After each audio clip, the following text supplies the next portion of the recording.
I'm Peter Anthony. I'm the director of the open stage production of The Crucible. I'm also the designer, so you see behind the set I designed for the show. I'm also the sound designer as well. Well, I'm always looking for plays that are relevant. And this play certainly was written during the 1950s, during the Joe McCarthy communist witch hunt. So Arthur Miller it was an analog, obviously. It's a play about the Salem witch trials, which took place in 1692, where 19 people were hung, accused of witchcraft, and were unwilling to confess to it, and so they were hung. So it's a tale of, certainly, on the basic level, it's a tale of moral courage, moral crisis, and moral courage. But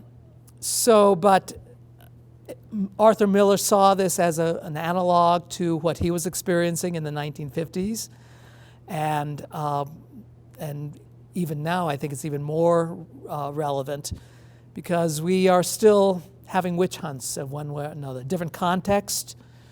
Certainly fear-mongering that is going on in our society, certainly the real and imaginary threats from the outside, from certainly terrorism to the fear of the changing demographics of America, the fear of the other, people that don't look like us, the demonizing of this otherness, and then certainly the crying out that's going on, the Me Too situation that's going on also has some analog to the Crucible and the actions in the Crucible as dramatized by Arthur Miller. So the relevance is always, and plus on a basic level, it's just storytelling. It's a wonderful story. It's a classic. It's amazingly constructed play in which tension and action and rising action keep building until the final climax.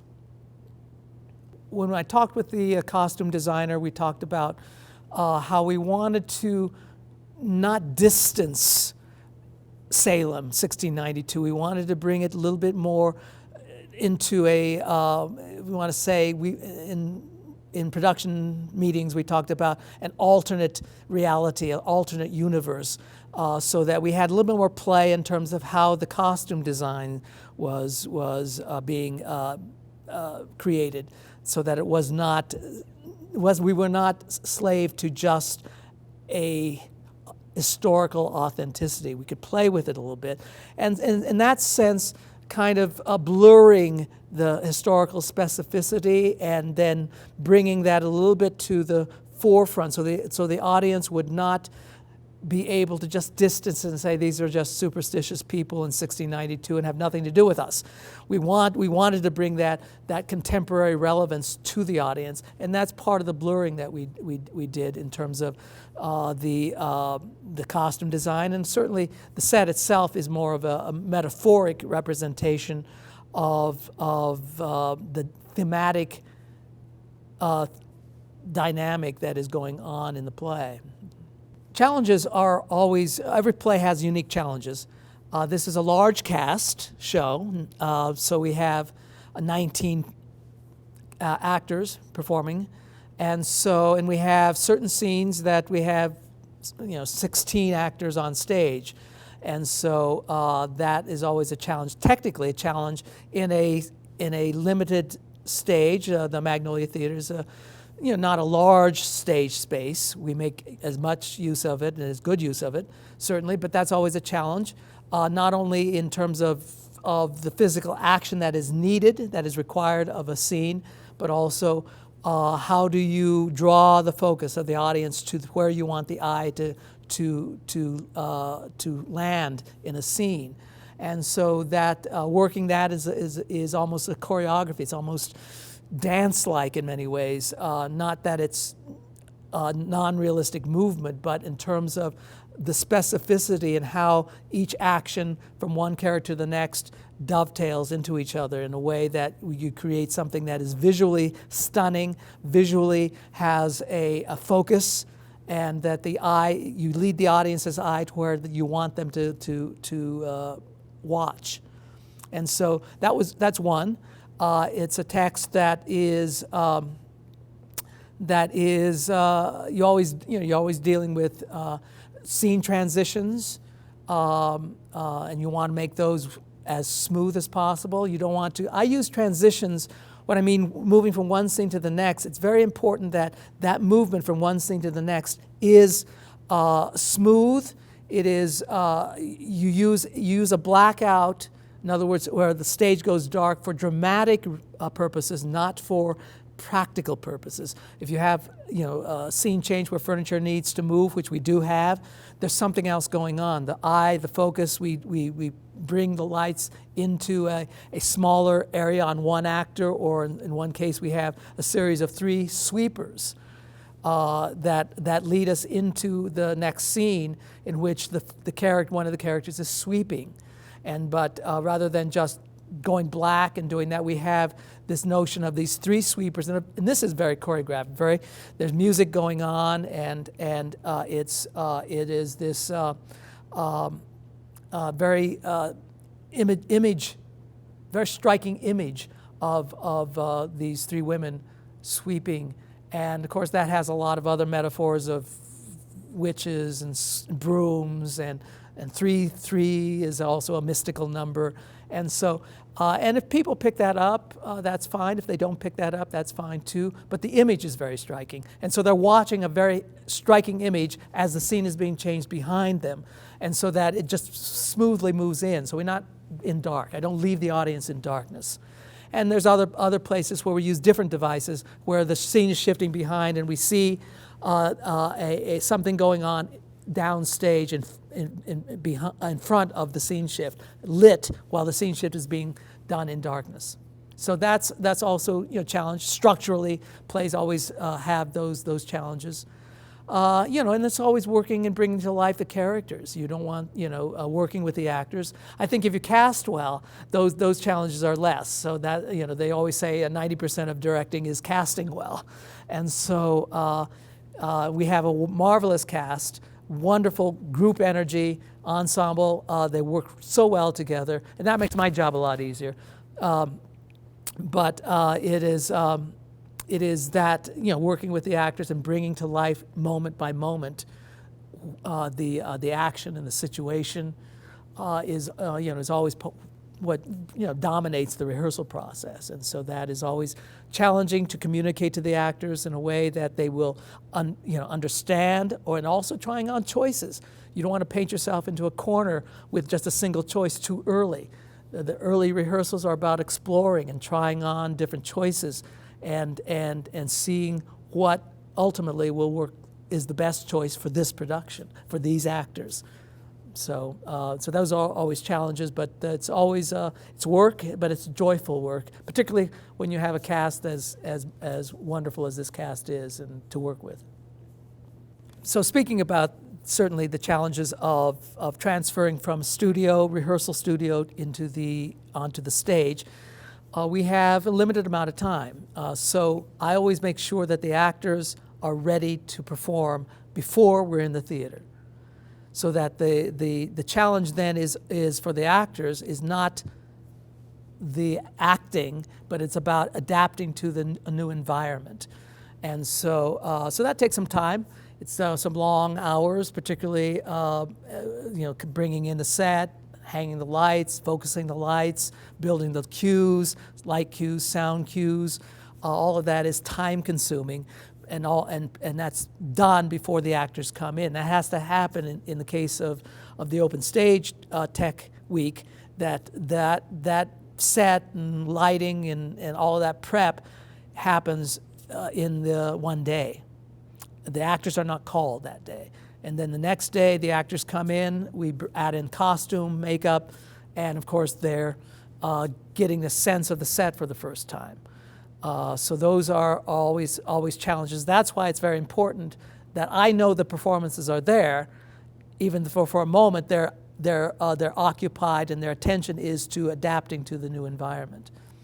So that is the one challenge. And I speak about the set and how I design a set. I look for certainly themes. What is the heart and soul of the play? What is the relevance of the play? What are the dynamics going on within the storytelling? So with this particular set, it was certainly you're looking at a very codified world, a very structured world, in many ways of necessity because they were survivalists.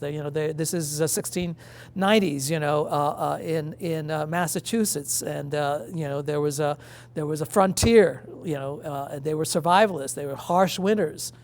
So the society was very structured, and consequently there was a suppression. Certainly there was certainly a religious component to their society. It was a theocracy. And so there was a belief system that permeated the society, and it was a patriarchal society. So some of the dynamics that were going on is you're dealing with this highly structured society, yet you have these young women, these young girls who are wanting, are very much about young lovers and sweethearts, and of course the central conflict is Abigail, a young woman who is obsessed with an older married man, and it becomes destructive. Certainly, her obsession becomes destructive. But that you have something that is very natural in the human species, this sense of awakening sexuality, and this suppression of the women and the young women. They were basically treated a little better than slaves, and so they go out in the woods and they try to conjure their lovers. So you have this sense of this contrast between structured society and this wilderness. And so that was what was my informing notion about the set. So you see that it's surrounded. I knew I wanted representation of the woods, and that's very difficult to pull off in an artificial way in theater. So I offered some trees, some small trees that were going to be cleared anyway, out of my yard, and so we cut them down, and that was one of the challenges scenically is how to actually mount them in a way that we wouldn't be destroyed, that we could bring into the theater in a way that they would be intact. And our building, my master carpenter did a wonderful job of mounting them and putting them together.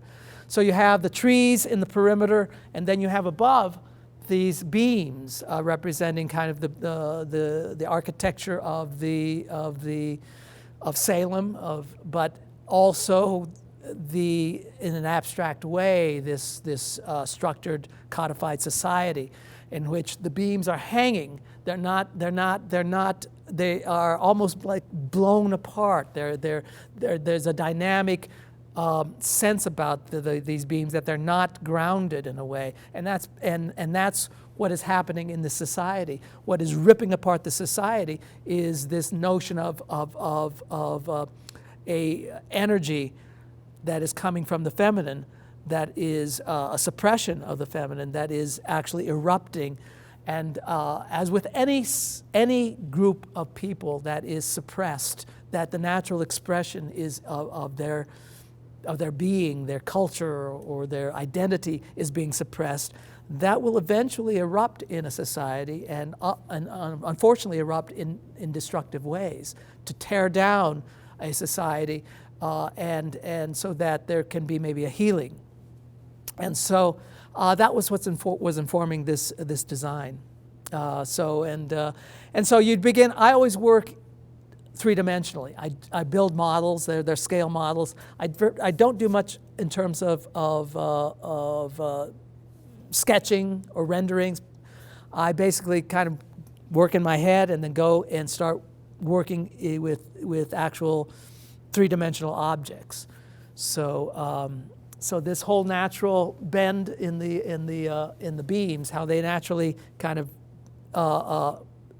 balance, I found that out while I was doing the model, and how it would be basically hung or flown, and which points were right to fly the piece, to create that angle of balance.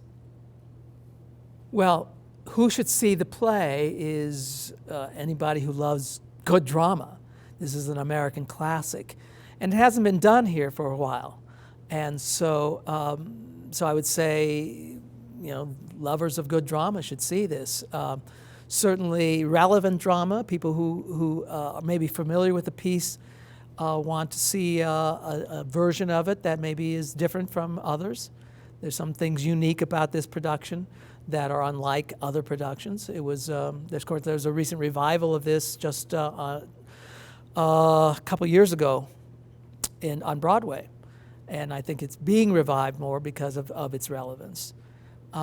So there's a lot of production value in this, that you surround this drama with the visual component, the sounds of it are haunting sounds. There's disembodied voices that create the atmosphere in which these characters interact with.